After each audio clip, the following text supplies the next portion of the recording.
The much-hyped peace deal between the United States and the Taliban seems to be hitting roadblock after roadblock.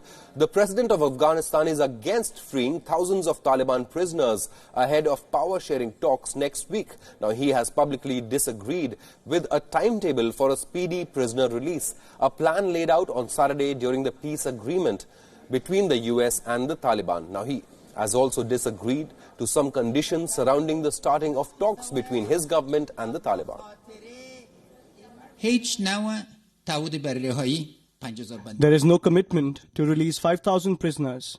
We have repeatedly and transparently shared this issue with Mr. Khalilzad and other officials, as this is the legal and absolute right of the people of Afghanistan.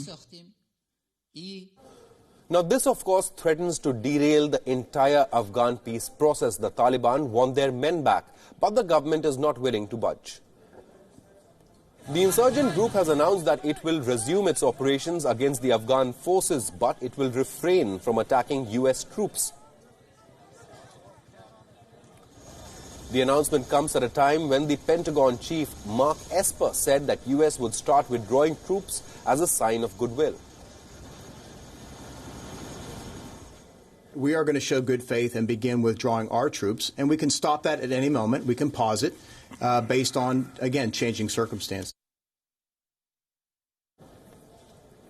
But the US is not under any impression that this move will completely end violence in the country. Pentagon's top general Mark Milley cautioned against thinking that there would be an absolute cessation of violence.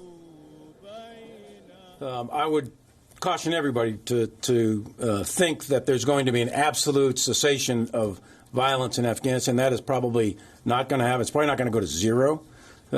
So this is a significant step forward, this agreement, and it's going to lead to inter-Afghan dialogue, and it ultimately leads to a peace agreement. But to think that it's going to go to zero immediately, that probably is not going to be the case.